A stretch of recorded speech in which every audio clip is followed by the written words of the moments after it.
सूर्यपुर नाम के एक छोटे से गांव में नारायण नाम का एक किसान रहता था। वो अपनी पत्नी गीता व 10 साल के बेटे के साथ अपना जीवन निर्वाह करता था। वो बहुत गरीब था। मजदूरी करके मात्र 2 वक्त का भोजन ही इकट्ठा कर पाता था। एक दिन नारायण की पत्नी गीता उससे बोली,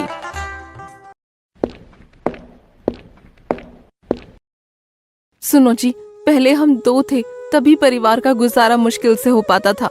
अब तो अमर भी बड़ा हो गया है, इसलिए मैंने एक बात सोची है। तुमने क्या बात सोची है गीता? आज से खेत खलिहानों में मैं भी मजदूरी करने जाया करूंगी। गीता, मैं तुम्हें कोई भी सुख नहीं दे पाया। अपना जीवन तुम्हें गरीबी में ही बिताना पड़ा। दुखी क्यों होते हो जी? सुख दुख तो जीवन में आते ही रहते हैं। और फिर हम एक गाड़ी के 2 पहिए ही तो हैं। दोनों को एक समान चलना चाहिए, तभी गृहस्थी की गाड़ी ठीक ढंग से चल पाती है। तुम ठीक कहती हो गीता।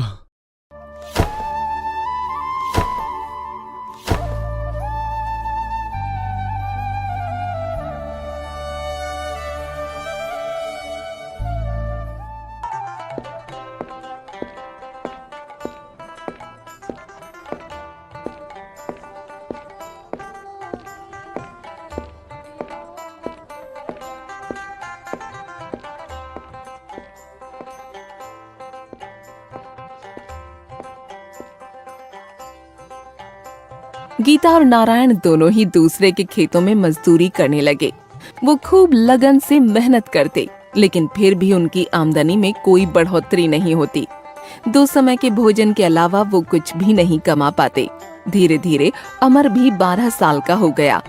एक दिन फिर से नारायण निराश मन से गीता से बोला, गीता, सब पूर्व जन्मों के पापों का फल है। इतने वर्षों में तो कूड़े के ढेर के दिन भी आते हैं। फिर हमने ऐसा कौन सा पाप किया है जो गरीबी हमसे चिपक कर रह गई है? सब ईश्वर की माया है। अब तो वही हमें आगे का रास्ता बता सकते हैं।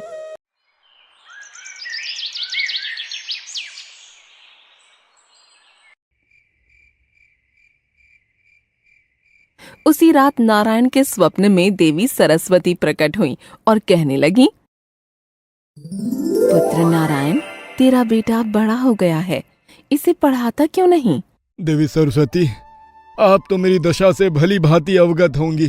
ऐसी कठिन परिस्थितियों में मैं कैसे अमर को पढ़ा सकता हूँ? कुछ भी करो बेटा, अपना पेट काटो, पर अमर को अवश्य पढ़ाओ। उसकी शिक्षा के उपरांत ही तुम्हारी गरीबी दूर होगी। ये कहकर देवी सरस्वती अंतर ध्यान हो गईं और अगली सुबह नारायण ने सारी बात अपनी पत्नी को बताते हुए कहा,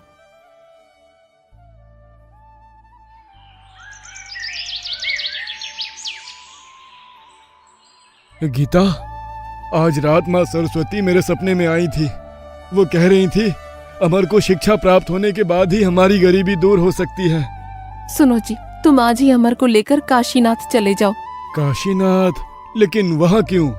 काशीनाथ में विश्वगुरु नाम के विद्वान रहते हैं। शिक्षा जगत में उनका बहुत बड़ा नाम है। तुम अमर को विद्या अध्ययन हेतु उनके पास ले जाओ। गीता, इसके लिए तो बहुत अधिक धन की आवश्यकता होगी। कहाँ से आएगा इतना धन? इसके लिए तो लाला के पास ही चले जाओ। लाला के पास? हाँ, ले देकर गांव में वही तो महाजन है। अमर की शिक्षा के लिए उन्हीं से कर्ज ले लो। गीता, लाला अत्याचारी महाजन है। वो हमेशा गरीबों का शोषण करते हैं। वो बहुत अधिक ब्याज पर कर्ज देते हैं और समय पर कर्ज ना चुकाने पर वो बहुत क्रूर हो जाते हैं। तुम ऐसे महाजन से उधार लेने की बात कर रही हो? इसके अलावा और कोई रास्ता भी तो नहीं है जी। कुछ भी हो, जब साक्षात माँ सरस्वती ने अमर को शिक्षा दिलवाने को कहा है, तो हम अपने बेटे को शिक्षा अवश्य दिलवाएंगे। परंतु ऋण लेने के लिए हमारे पास गिरवी रखने के लिए है ही क्या? लाला बिना कोई वस्तु गिरवी रखे किसी को धन नहीं देते। तुम ये घर गिरवी रख दो। ये क्या कह रही हो तुम? सिर छुपाने का यही तो एक आसरा है। भगवान ना करे यदि ये भी छिन गया तो क्या होगा? शुभ शुभ बोलो जी, भगवान जो करेगा ठीक ही करेगा।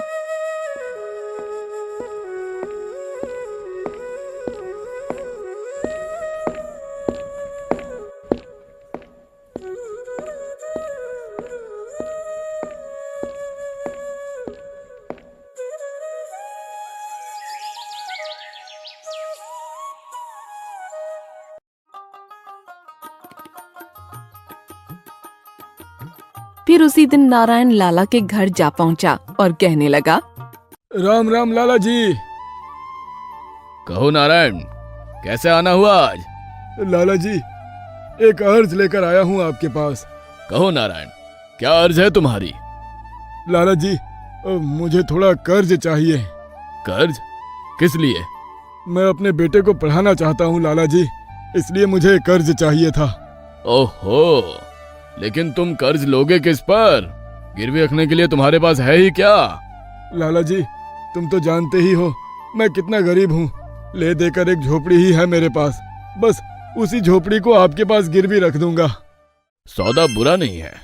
नारायण ऋण तो चुका नहीं पाएगा, तो फिर उसकी झोपड़ी पर मेरा कब्जा हो जाएगा। हाँ, मैं तुम्हें 10 सोने के सिक्के उधार दे सकता हूँ। ठीक है लाला जी। इसके लिए मैं तुमसे एक कागज पर अंगूठा लगवाऊंगा और 10 साल की मोहलत भी दूंगा। अगर 10 सालों में तुम कर्ज ना चुका पाए तो तुम्हारी झोपड़ी पर मेरा अधिकार होगा। मुझे ये स्वीकार है लाला जी। फिर लाला ने एक कागज पर नारायण का अंगूठा लगवा लिया और उसे 10 सोने के सिक्के भी दे दिए, जिसे लेकर नारायण ने लाला का शुक्रिया अदा किया।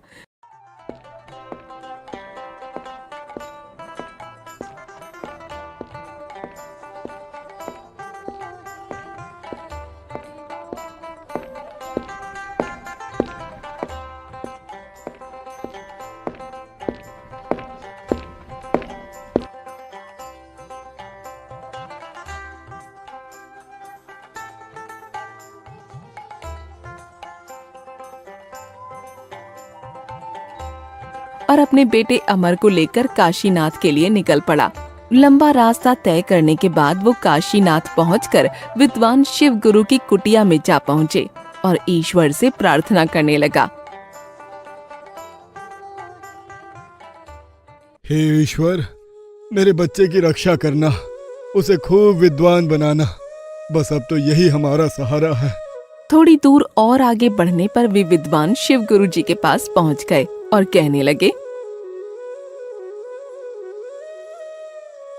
गुरुजी प्रणाम। खुश रहो। कहाँ से आए हो तुम लोग? गुरुजी, मैं सूर्यपुर नाम के एक छोटे से गांव से आया हूँ। मेरा नाम नारायण है और ये मेरा बेटा अमर है। मैं अपने बेटे को आपसे शिक्षा दिलवाना चाहता हूँ, इसी उद्देश्य से आपके पास आया हूँ गुरुजी। अपने 10 सोने के सिक्कों की पोटली को गुरुजी के सामने रखा और पुनः कहने लगा, इसे स्वीकार कीजिए गुरुजी। क्या है इस थैली में?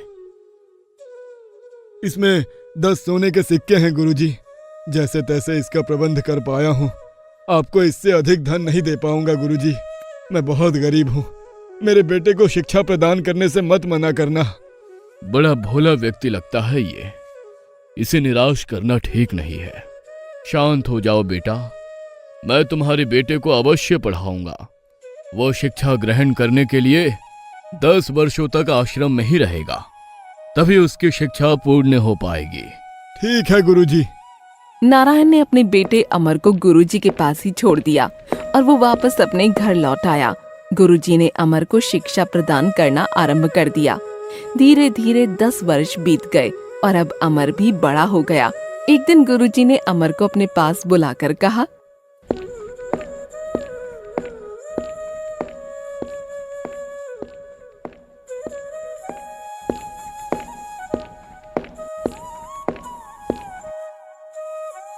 पुत्र अमर, आज तुम्हारी शिक्षा पूर्ण हुई।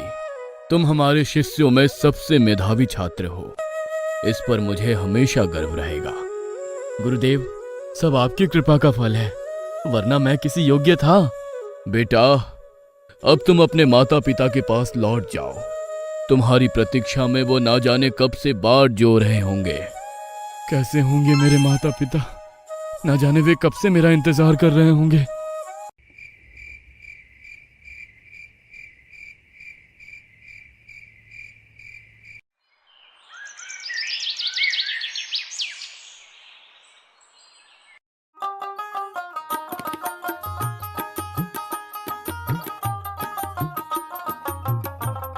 अगले ही दिन अमर लंबा रास्ता तय करके अपने गांव जा पहुंचा और अपनी झोपड़ी देखकर कितना सोचने सुंदर लगा। दृश्य है। कितना समय हो गया जब मैं यहाँ से गया था।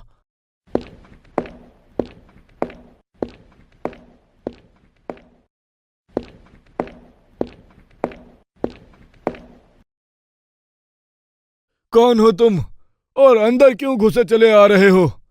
प्रणाम पिताजी, मैं हूँ अमर, आपका बेटा। अमर बेटा, तुम्हारी शिक्षा पूरी हो गई? जी पिताजी, गुरुजी की आज्ञा से ही मैं घर लौटा हूँ। अरे गीता, कहाँ हो तुम? यहाँ आओ, जल्दी देखो, हमारा बेटा शिक्षा पूरी करके लौटा है। तुरंत ही गीता बाहर आ गई और अपने बेटे को देखकर बहुत प्रसन्न हुई।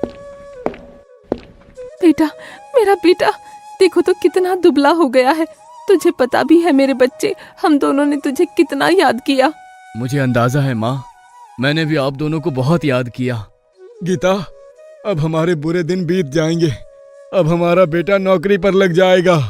भगवान करे वो दिन शीघ्र आ जाए। उधर लाला भी सोच रहा था। पूरे 10 वर्ष बीत गए हैं। अब नारायण से 10 सोने के सिक्कों का ऋण चुकाने का तगादा करने का भी समय आ गया है।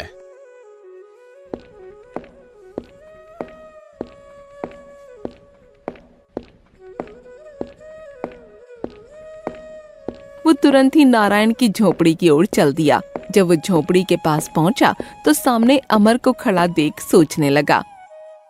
तुम अमर हो? हाँ, मैं अमर हूँ। और आप लाला जी?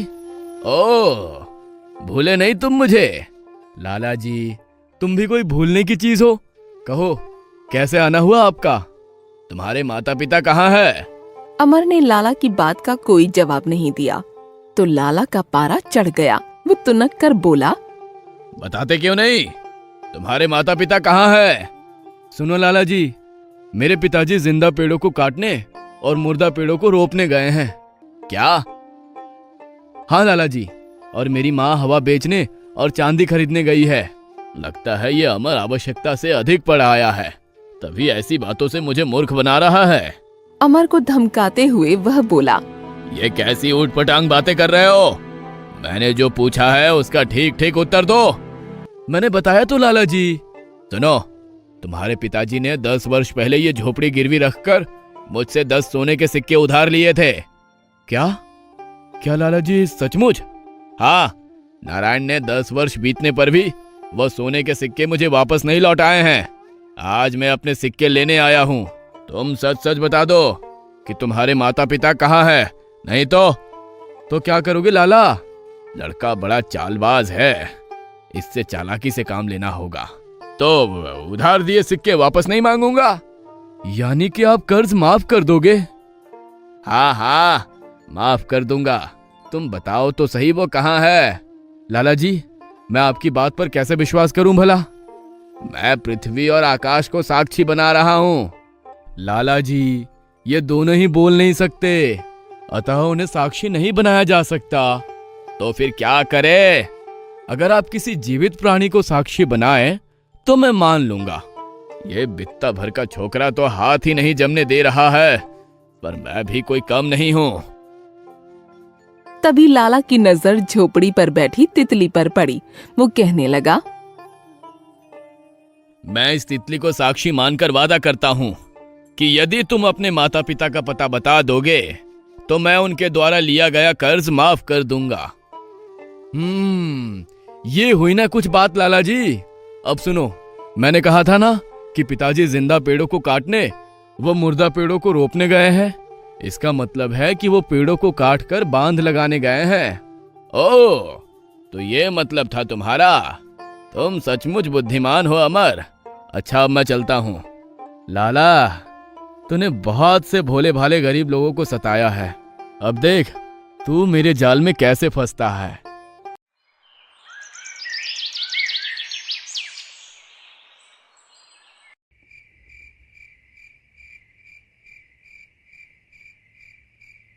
जब शाम हुई और नारायण घर लौटा तो अमर ने सारी बात अपने पिता को बताई।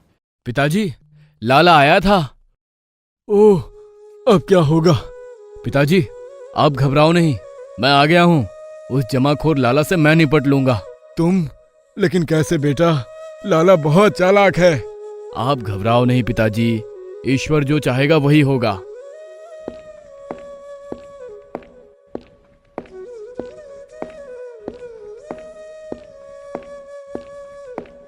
अगले दिन लाला फिर से नारायण के घर आ धमका। उस दिन फिर अमर घर पर अकेला ही था। लाला जी, आज कैसे आना हुआ? अपना उधार मांगने आया हूँ। कहाँ है तुम्हारे माता पिता? लाला जी, तुम किस उधार की बात कर रहे हो जो कल तुमने माफ कर दिया था? माफ किया था? तुम झूठ बोल रहे हो। कल ही तो आपने कर्ज माफ करने की बात कही थी। मैं महाराज के दरबार में शिकायत लेकर जाऊंगा। हाँ।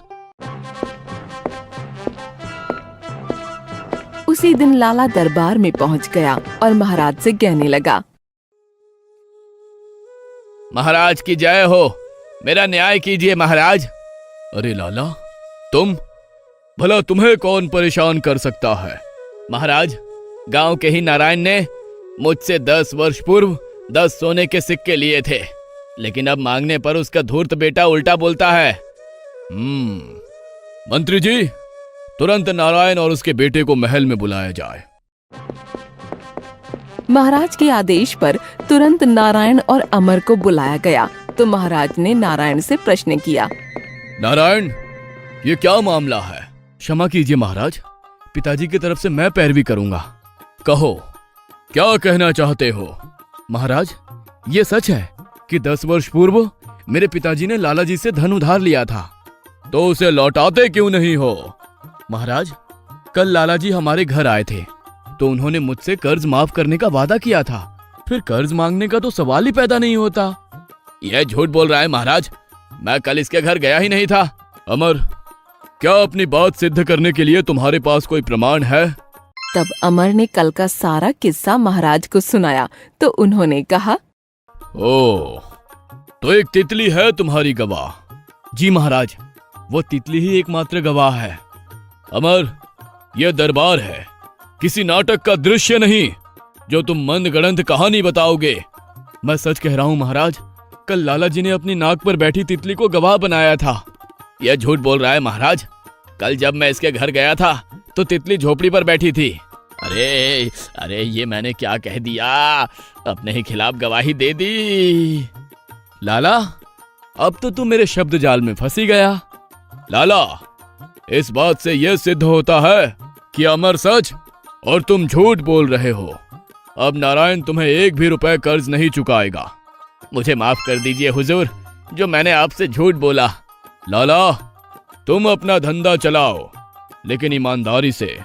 दोबारा झूठ और फरेब से काम किया तो तुम्हें बंदी गृह में डलवा दूंगा। जी महाराज, दोबारा ऐसी गलती नहीं होगी।